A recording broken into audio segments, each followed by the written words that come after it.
സദസ്സിന് വിനീതമായ നമസ്കാരം. ഭീമിൻ്റെ ഇൻവിറ്റേഷൻ കിട്ടുമ്പോൾ എനിക്ക് ഒരുപാട് നൊസ്റ്റാൾജിക് ആയിരുന്നു. ആക്ച്വലി ഒരു 10-12 വയസ്സൊക്കെ ഉള്ളപ്പോൾ ഭീമിൻ്റെ ഒരുപാട് സംഗീത മത്സരങ്ങളിൽ എൻ്റെ അച്ഛൻ എന്നെ കൊണ്ടുപോയി പങ്കെടുപ്പിക്കുമായിരുന്നു. ഒരുപാട് ചിട്ടയായി നടത്തിക്കൊണ്ടിരുന്ന ഒരു നല്ലൊരു മത്സരമായിരുന്നു. എല്ലാ വർഷവും അതിൻ്റെ നടത്തിപ്പായാലും രജിസ്ട്രേഷൻസ് ആണെങ്കിലും ജഡ്ജ്മെൻ്റ് ആണെങ്കിലും ഒക്കെ വളരെ സുതാര്യതയോടെ ബാങ്കേഴ്സ് ആർ ഓൾവേസ് ഡിസിപ്ലിനറീസ് എന്ന് പറയുന്ന പോലെ അത്ര ഒരു ഡിസിപ്ലിൻഡ് ആയിട്ട് നടന്നുകൊണ്ടിരുന്ന ഒരു മത്സരം ആയതുകൊണ്ട് അതിൻ്റെ മനസ്സിൽ എന്നും എച്ച്ഡാണ്, എന്നും ഓർക്കുന്ന ഒരു നല്ലൊരു സംഗീത മത്സരം. അന്ന് അതൊക്കെ ഒരു വലിയ പ്രയോജനവുമായി പിന്നീട് ഭാവി ഒരു സദസ്സിനെ ഫേസ് ചെയ്യാനോ മൈക്കിൽ പാടാനോ പക്കവാദ്യത്തിൻ്റെ കൂടെ കച്ചേരി ചെയ്യാനോ ആ ഒരു സ്റ്റേജ് ഫിയർ എന്ന് പറയുന്ന എലമെൻറ്റിനെ എലിമിനേറ്റ് ചെയ്യാൻ മത്സരങ്ങൾ ഒരു പരിധിയിൽ കൂടുതൽ എന്നെ സഹായിച്ചിട്ടുണ്ട്.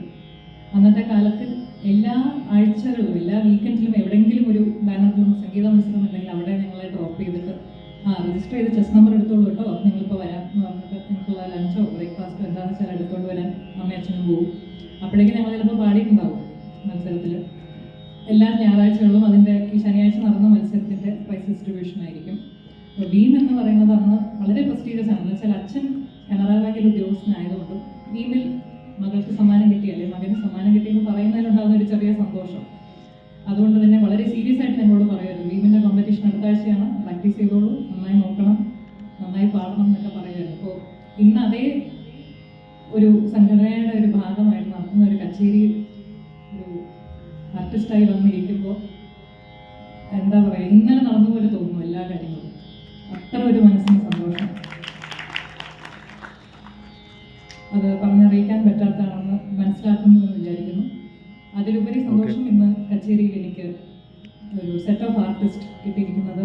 ഇന്ന് കേരളത്തിൽ ഏറ്റവും കൂടുതൽ തിരക്കും ഡിമാൻഡും എല്ലാവരുടെയും ചോയ്സുമായിട്ടുള്ള ആർട്ടിസ്റ്റുകളാണ് ശ്രീമതി സുനിത ഹരിശങ്കർ വയലിൻ, ശ്രീ കൃഷ്ണ, ശ്രീ വിഷ്ണു തമ്പുരുവാണ് ഈ മോഡലിൽ ഇരിക്കുന്നത്. അപ്പോൾ അത് കാണുമ്പോൾ എല്ലാവരും വിചാരിക്കും സ്വർമണ്ഡലാണെന്നല്ല, അത് ഫ്ലാറ്റ് തമ്പുരുവാണ്. അത് മീട്ടുന്നത് സിദ്ധാർത്ഥ്.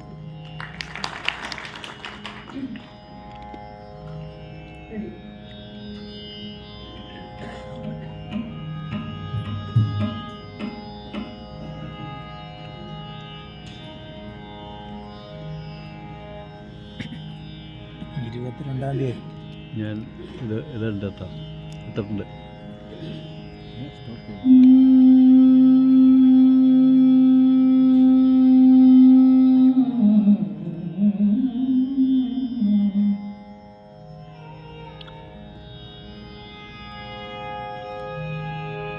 തദര